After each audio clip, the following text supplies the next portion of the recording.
Bienvenue à tous sur votre chaîne TV Actu France. Le mardi 16 juillet, Gabriel Attal a fait une apparition remarquée au journal télévisé de 20h sur TF1, suscitant de nombreuses réactions.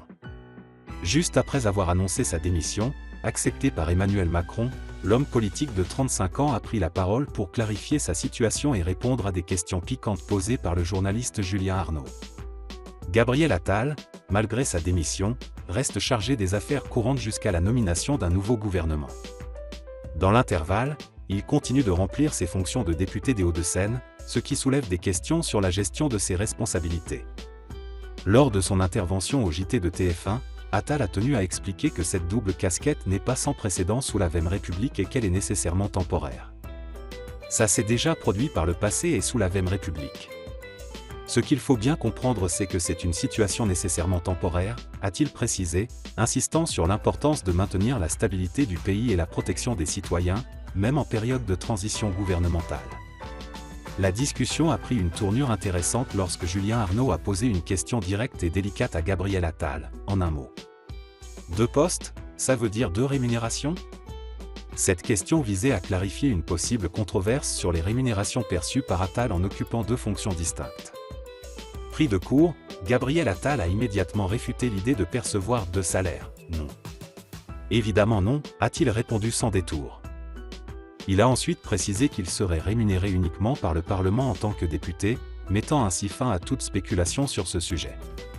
En répondant aux questions, Gabriel Attal a également voulu rassurer le public sur la continuité du pouvoir en France.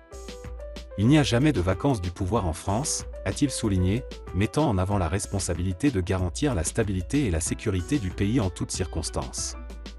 La démission de Gabriel Attal intervient dans un contexte politique tendu après le second tour des élections législatives anticipées. Initialement, Emmanuel Macron avait refusé la démission d'Attal, avant de l'accepter finalement ce 16 juillet. En attendant la formation d'un nouveau gouvernement, la question de la stabilité et de la continuité des affaires courantes reste cruciale. Les déclarations de Gabriel Attal ont suscité diverses réactions dans la sphère politique et parmi les citoyens. Certains saluent sa transparence et sa rapidité à clarifier les questions financières, tandis que d'autres s'inquiètent de la gestion des affaires courantes par un député démissionnaire. Cette situation inédite soulève également des questions sur la structure et la flexibilité du gouvernement français en période de transition. L'apparition de Gabriel Attal au JT de 20h de TF1 a été marquée par des clarifications importantes sur ses responsabilités et sa rémunération, mais aussi par une volonté de rassurer le public sur la continuité du pouvoir en France. En jonglant avec ses rôles de ministre démissionnaire et de député, Attal a montré une détermination à maintenir la stabilité du pays, tout en répondant aux questions délicates de manière directe et transparente.